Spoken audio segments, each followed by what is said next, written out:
Glória. Santo é o Senhor. Glória a Deus. Aleluia. Bendito seja Santo Deus, Pai.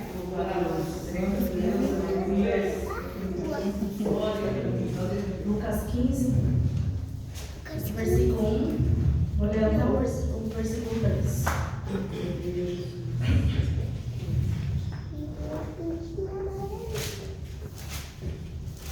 Diz assim: aproximava-se Jesus de todos os publicanos e pecadores para ouvir. Os fariseus e os escribas murmuravam, dizendo: este recebe pecadores e come com eles. Então Jesus lhes contou esta parábola. Até aqui, pode se sentar.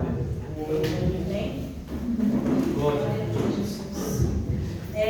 Aqui o contexto dessa passagem, Jesus ele estava reunido com seus discípulos, ensinando, né, a tua palavra, e aí vinham ter com ele todos os publicanos e todos os pecadores.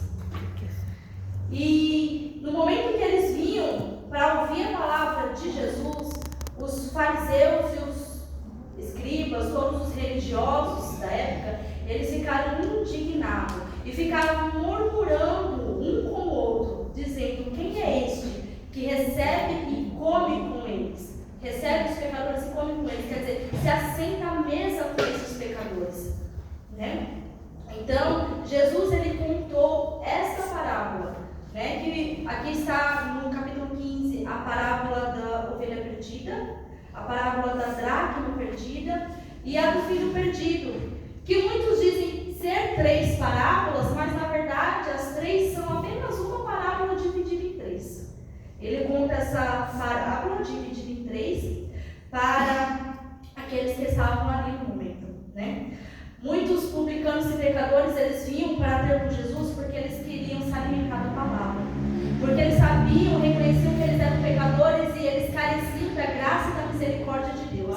E Jesus ele estava ali sem julgamento, sem condenação, sem pedras na mão, disposto a oferecer ali a palavra de Deus para eles. Mas os religiosos, que deveriam se alegrar com isso, eles estavam murmurando, eles estavam questionando. Os publicanos, os pecadores, com certeza estavam para ouvir a palavra, mas os fariseus e os religiosos, eles não estavam lá para aprender, eles estavam lá para julgar. Eles estavam ali para observar, sabe? Eles estavam ali, sabe aquele ditado? Amigos perto, inimigos mais perto ainda? Eles estavam ali só para ficar pertinho, observando o que Jesus faz, o que Jesus deixa de fazer, né? E ali Jesus ele conta essa parábola. E a parábola, ela todinha, do começo ao fim, ela fala sobre um tema: se perder. E eu gostaria de falar sobre, primeiramente, a ovelha perdida e o filho pródigo. A ovelha perdida e o filho pródigo, ela representa aquele que se perdeu fora de casa. A ovelha, ela se afastou do rebanho, a ovelha, ela se afastou ali do pastor, e o filho pródigo, ele se afastou do pai, da casa do pai. E muitas vezes, na verdade, por muitos anos da minha vida, essa palavra falava muito comigo. Quantas e quantas vezes eu saí da casa do Senhor ou por rebeldia, porque na verdade, quando a pessoa ela sai da presença de Deus, sai da casa de Deus, ela sempre sai com uma boa desculpa.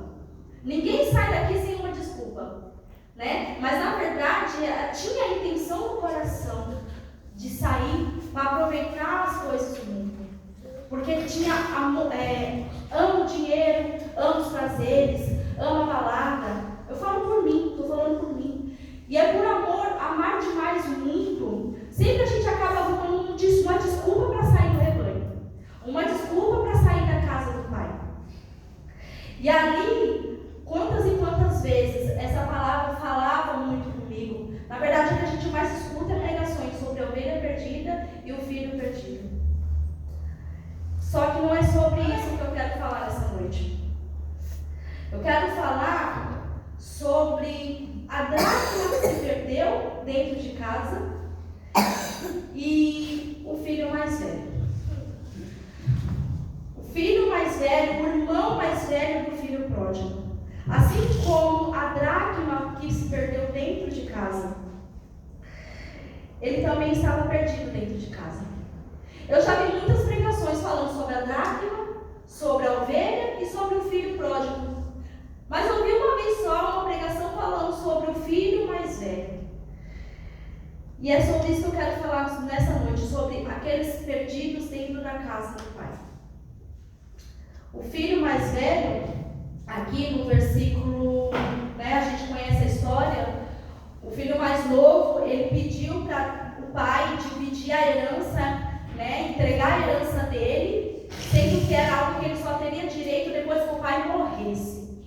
Olha a ousadia, a audácia do filho mais novo. Ele chegar no pai e falar: pai, me dá aquilo que eu só tenho direito depois que o senhor morrer. Ele estava matando o pai em vida. Ele estava falando: pai, não me importa mais com a sua vida, para mim o senhor morreu, eu quero o que é meu. E ali ele teve a ousadia, a audácia de pedir para o pai a parte da herança dele. Só que quando ele pediu para o pai não negou, o pai deu. Só que o pai também não deu só para ele, o pai deu para o filho mais velho também. Porque aqui fala, no versículo 11, e o pai repartiu os bens entre os dois. Repartiu o bem entre os dois filhos. E a gente sabe que pela cultura, o filho mais velho ele recebeu uma porção maior, uma herança muito maior do que o mais novo. O pai ele dividiu a herança entre os dois, dando a maior parte para o mais velho e a menor parte para o mais novo. Só que o mais novo não ficou contente, ele não só pegou a herança do pai em vida, mas ele foi curtir os prazeres da vida. Ele se afastou da casa do pai, ele foi aproveitar, gastou dinheiro com mulheres, gastou dinheiro com tantas coisas. E aí depois que ele não tinha mais nada, que ele já estava no fundo do poço, que ele já estava no lamaçal do pecado, ele voltou todo arrebentado para a casa do pai. A história aí a gente conhece. Mas aí no versículo 25 a gente vê a reação do filho mais velho. Ora, o filho mais velho estava no campo. Quando voltava, ao aproximar-se de casa, ouviu a música e as danças. Chamou um dos empregados e perguntou o que era aquilo. E ele informou: o seu irmão voltou, e por tê-lo recuperado com saúde, o seu pai mandou matar o bezerro gordo. O filho mais velho se indignou e não queria entrar. Saindo, porém, o pai procurava convencê-lo a entrar. Mas ele respondeu ao seu pai: faz tantos anos que sirvo o Senhor e nunca transgredi um mandamento seu. Mas o Senhor nunca me deu um cabrito sequer para fazer uma festa com os meus amigos. Mas quando veio esse seu filho, que subiu com os bens do Senhor, gastando tudo com prostitutas, o Senhor mandou matar o bezerro gordo para ele. Então o pai respondeu: meu filho, você está sempre comigo, tudo que eu tenho é seu. Mas era preciso festejar e alegrar-se, porque este seu irmão estava morto e reviveu, estava perdido e foi achado. Aqui nós vemos a história do filho pródigo, é muito linda, é maravilhosa a forma que o pai está lá de braços abertos e sai correndo em direção do filho e acolhe o filho, recebe o filho. Mas quando chega ali na parte do filho mais velho, olha a indignação que ele teve. E aí eu fiquei meditando nessa palavra, e eu fechei meus olhos e fiquei imaginando a alegria do pai de receber o seu filho, o filho dele, que ele viu nascer, que ele viu crescer, que ele ama desde que nasceu. Mas e o filho mais velho? Ele também viu o irmão nascer, ele também viu o irmão crescer. Ele também conviveu com o irmão, provavelmente eles brincavam juntos, eles eram amiguinhos desde a infância, cresceram, adolescência. Sempre tem aquela briga entre irmãos, mas eles eram irmãos.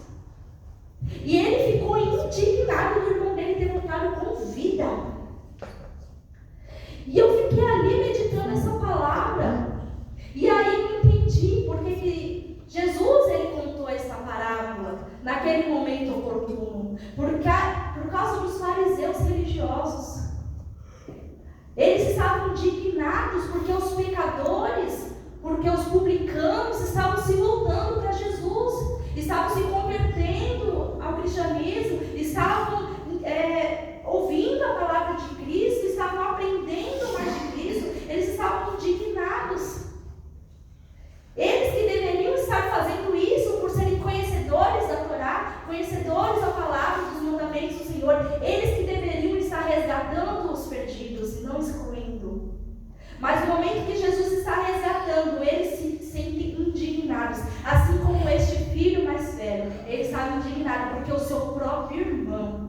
estava voltando para a casa do pai com vida.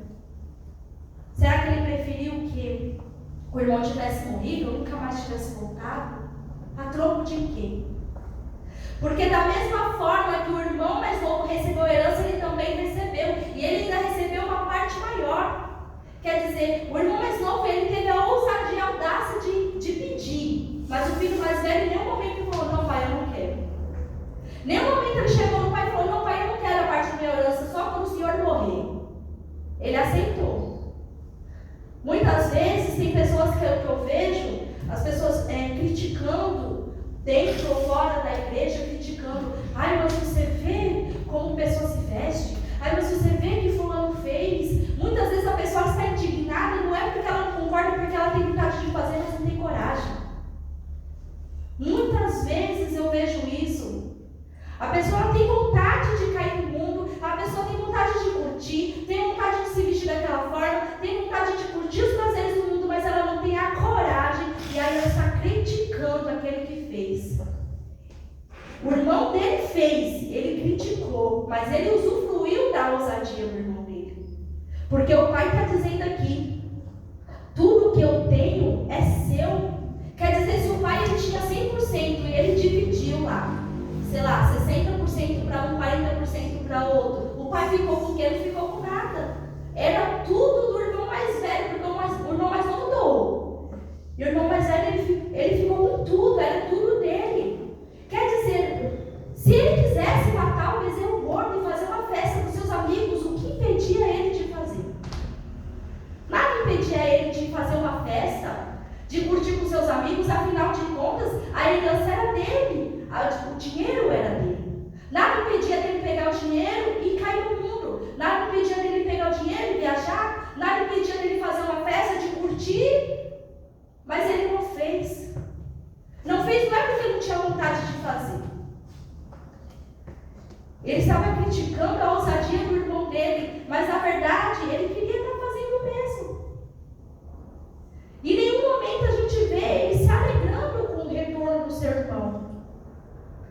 E aí o pai fala assim, aí ele fala aqui no versículo 28, faz tantos anos que sirvo o Senhor e nunca transgredi um mandamento seu, mas o Senhor nunca me deu um cabrito sequer para fazer uma festa. Eu vejo muito espírito de vitimismo. Ai, coitado, o Senhor nunca me deu um cabrito, é teu cabrito, mata o cabrito, se pregar é teu, bota os pregados para fazer o cabrito. O Senhor nunca me deu, é seu, é tudo seu. Eu nunca transgredi um mandamento seu. Às vezes, trazendo para a nossa realidade hoje, a gente vê pessoa que tem a ousadia, a audácia, né, de ferir a Deus e sair pela porta da igreja, porque a pessoa sempre fala assim, estou saindo da igreja, mas não estou saindo da presença. Estou me afastando da igreja, mas não estou me afastando de Deus. Hipocrisia, mentira, engano de Satanás, mentira do diabo.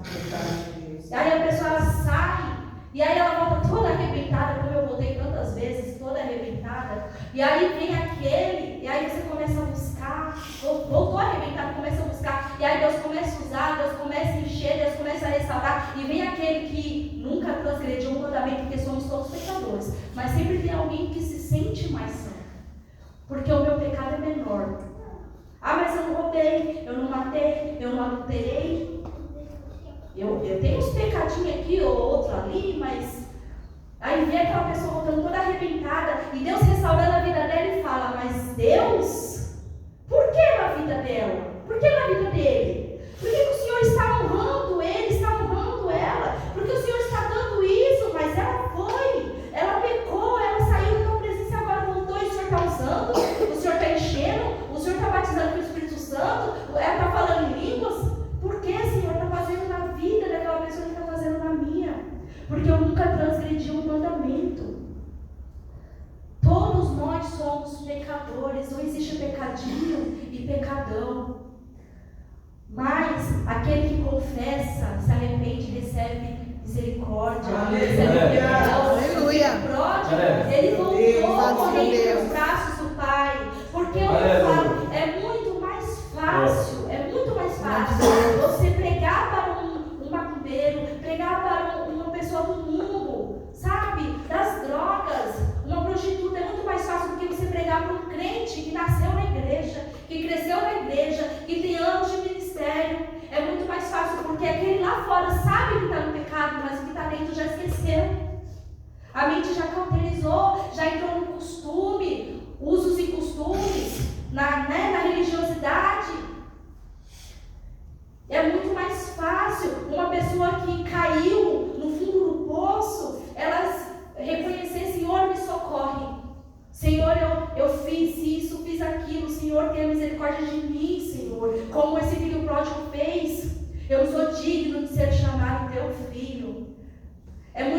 fala assim, uma pessoa que, né, caiu no fundo do poço, se levantar pela misericórdia de Deus, confessando o seu pecado, do que uma pessoa que eu nunca transgredi o mandamento do Senhor. Ele estava nitidamente perdido dentro da casa do Pai. Completamente perdido. E essa palavra Deus me deu quando eu estava perdida dentro da casa do Senhor. Porque muitas vezes eu falo por mim, porque eu falo assim, Deus, eu separo a palavra, mas fica aquela insegurança, Senhor, será que vai falar com alguém ali na igreja? Será que essa é a palavra do momento de hoje? E aí Deus fala assim, mas com você já está falando. Então já está falando Obrigado, comigo. Com uma já está falando que é comigo. Muitas vezes eu estive perdida dentro da casa do Senhor. Até uns tempos atrás mesmo eu falo, eu estava perdida. Por quê? Porque eu tirei os olhos do alvo que é Cristo. Eu tirei os olhos da cruz e eu olhei para o homem. E quando a gente tira os olhos da cruz, a gente tira os olhos do alvo, a gente olha para o homem, a gente cai porque o homem é falho. E a gente fala assim, eu não vou mais para essa igreja, eu não vou mais ser crente, eu não vou mais porque o homem, porque a igreja, eu sou falha. Aonde eu vou procurar uma igreja perfeita se eu não sou perfeita? Aonde uma pessoa vai entrar no casamento perfeito se essa pessoa não é perfeita? Como que a gente pode exigir perfeição se a gente não é perfeito? Verdade, Deus, aleluia. E aí eu tirei os meus olhos de Jesus, eu tirei os meus olhos do alvo. O meu louvor não era mais para Ele, a minha oração não era mais sincera, eu não vinha mais com o coração, que aquela, sabe, ali no Apocalipse 2, versículo 2 e 4.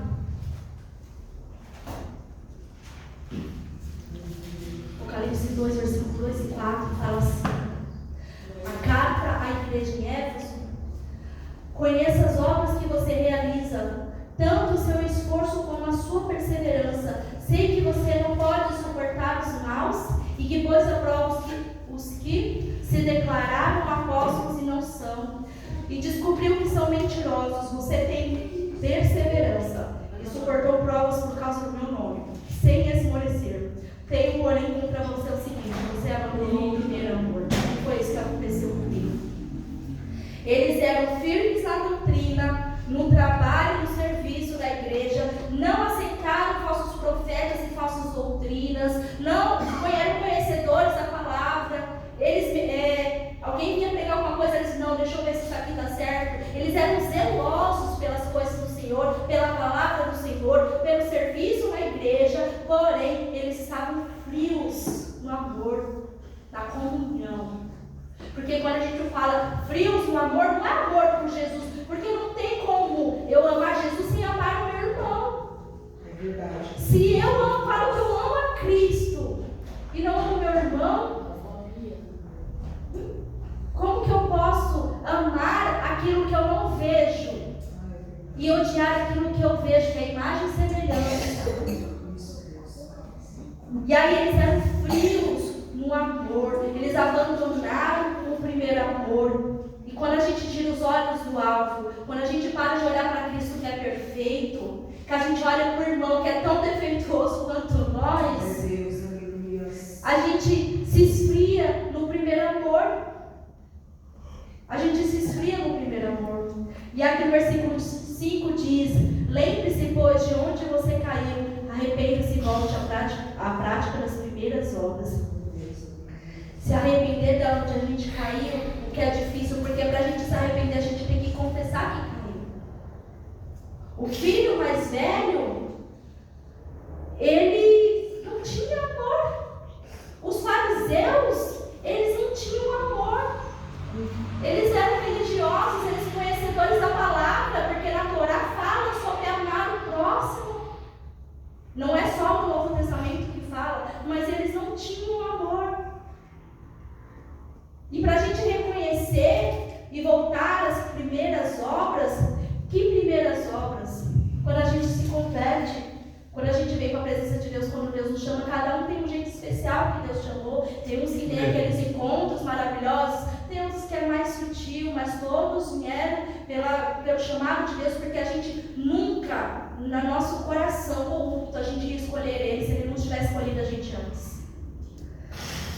Eu lembro que quando eu me converti, não que eu fui para a igreja porque eu nasci na igreja, cresci na igreja, mas quando eu me converti, eu tinha uma Bíblia que ela já estava toda rabiscada e acabei dando para uma pessoa que tinha pedido, mas ela era com as páginas todas enrugadas, não era lisinha assim, ela era toda enrugada porque eu lia a Bíblia e chorava em cima da Bíblia, e eu lia e chorava, ia enrugando as páginas todinhas. Essa aqui não tem nenhuma página enrugada.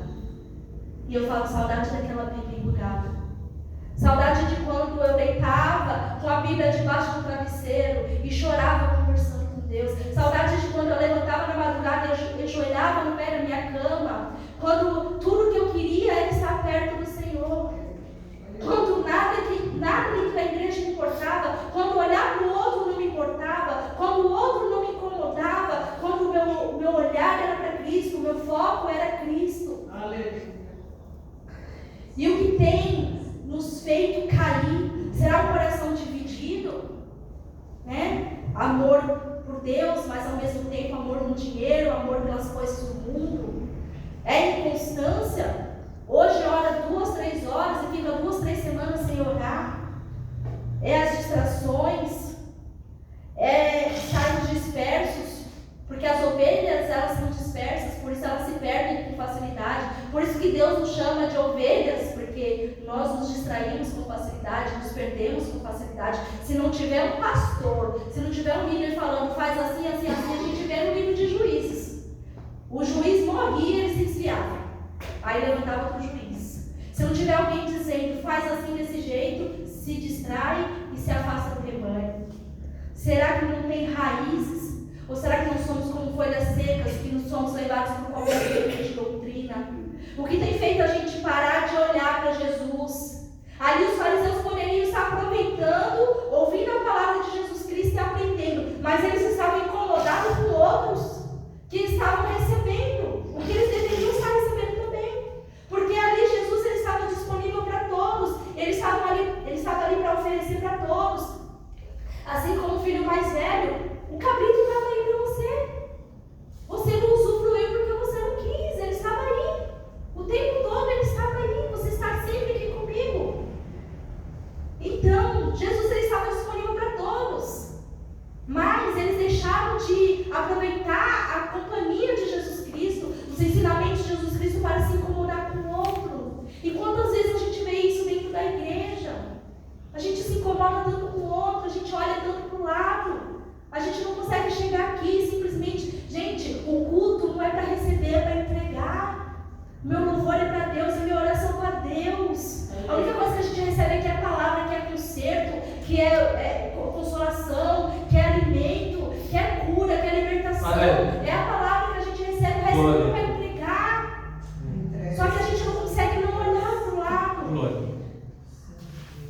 E para concluir, Romanos 5:20, mas onde abundou o pecado, superabundou a graça. Em outra versão está falando, mas onde o pecado aumentou muito mais ainda a graça. Só quem recebe a graça sabe o valor do perdão. Eu sei de onde Deus me tirou. Aleluia. Eu sei da vida que Deus me tirou. Quanto maior é a graça que você recebe na tua vida de Deus, maior é o valor que você dá no perdão. Como é que eu posso querer que Deus tenha graça somente para mim e para o outro não? Quer dizer, porque Deus tem que me perdoar e não perdoar o outro? Porque o outro errou, porque o outro pecou. Ninguém é perfeito. A pessoa erra, ela falha, ela peca. Por que Deus tem que me perdoar e não perdoar o outro? Ama mais aquele que recebeu um maior perdão. Tem uma parábola que Jesus fala: quanto maior é o perdão, maior é o amor. Não só por Deus, mas pelas pessoas. Porque eu falo para todo mundo, se Deus fez na minha vida, Ele pode fazer na sua também. Aleluia. Se Deus fez comigo, Ele pode fazer com você também. Eu sei como é que eu era. Deus trabalhou muito na minha vida. E eu falo, gente, se Deus fez comigo, Ele faz com qualquer um. Mas aquele que começou a boa obra é fiel para concluir. E eu creio que Ele vai fazer muito mais na minha vida. Então, encerrando, Mateus 5:7. Bem-aventurados misericordiosos, porque que alcançarão misericórdia. Aleluia. Que nós viemos sair dessa noite com essa palavra, misericórdia. Muitas vezes a gente não tem misericórdia. A gente ora tanto a Deus, Deus me perdoa, mas eu não quero perdoar. Deus tem misericórdia de mim, mas eu não quero ter misericórdia. Às vezes Deus fala comigo assim que eu dou risada. Tinha uma amiga minha que assim, ela só dava guarda-graça quando ela precisava. Eu não gosto muito dela, mas ela só aparecia quando ela precisava. O tom de voz dela já sabia que ela queria alguma coisa. E aí quando eu atendia, ela falava, ai, fulano, então, sabe o que é? Eu tô precisando de um favor seu. E aí teve um dia que eu me pesei, e eu peguei e falei, quer saber, eu vou bloquear. Quero mais saber de gente que só vem no meu pé quando tá precisando, não. E aí eu bloqueei, na hora que eu bloqueei, Deus falou assim, e quantas vezes você veio para mim só quando precisava? E quantas vezes você veio orar só quando o calo apertou? Só quando você precisou de alguma coisa, você lembrou de mim? Eu na hora desbloqueei, Deus me perdoa. Se ela se lembra de mim na dificuldade, é porque eu sei que ela sabe que pode contar comigo. Na hora eu desbloqueei. E quantas vezes Deus fala assim comigo, eu não vou perdoar ciclana, eu não vou fazer por fulana. E aí Deus fala, quantas vezes eu fui misericordioso com você? Quantas vezes eu fui por você? Porque se Deus fosse fazer por nós somente se a gente merecesse, Ele não ia fazer nada. Pelos nossos filhos, às vezes eles são tão rebeldes, são desobedientes, a gente faz por eles. Porque se a gente só fosse dar teto, comida e dar presente quando eles precisassem, misericórdia, eles iam morrer de fome. Quando eles quisessem, quando merecessem, né? Eles iam morrer de fome, porque se fosse depender de merecer, eles estão olhando para o mercado, que eu faço em casa. Entendeu? Então, ser misericordioso. Você quer que Deus seja misericordioso com você? Bem-aventurados misericordiosos, eles alcançarão misericórdia.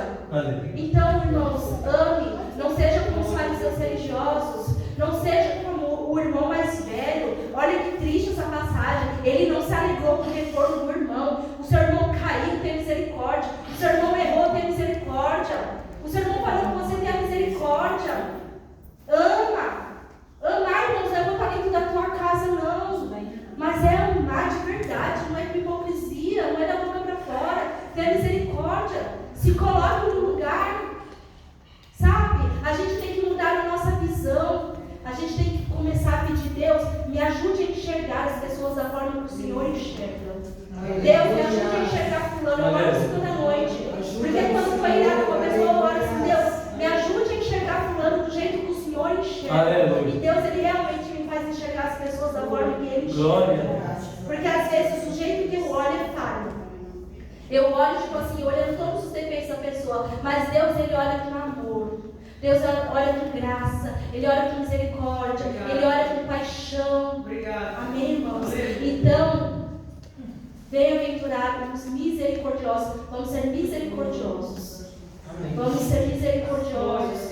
Quando alguém entrar por essa porta, independente do que fez, porque muitas vezes, quando eu estava no mundo, quando eu era a filha pródiga, eu estava assim, passando na frente da igreja, e aí eu ficava olhando assim o culto. Eu estava com pressa, mas quando eu passava na frente da igreja, eu via que estava tendo culto, eu ia andando bem devagarzinho só para ouvir alguma coisa. E às vezes estava tocando louvor, às vezes era vindo da harpa, eu passava chorando, e ninguém via. E eu só ficava pensando, bem cobreiro, podia me chamar para entrar, ninguém chamava. Aí teve uma vez que eu tomei coragem, falei, eu vou nessa igreja. E mesmo adolescente, eu sempre tive muito zelo.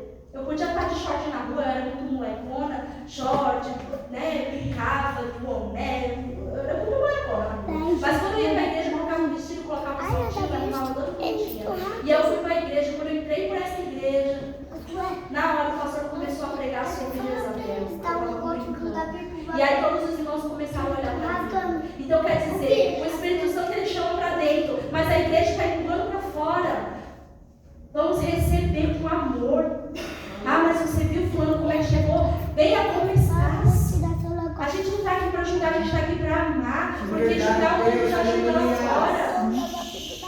Então a gente está aqui para amar, receber as pessoas, tanto dentro como fora, da forma que elas são. Só que convence ao Espírito Santo. A gente não é juiz. A gente não está aqui para julgar ninguém. A gente não está aqui para convencer ninguém a amar. Amém, irmãos? Eu agradeço a minha oportunidade. Amém.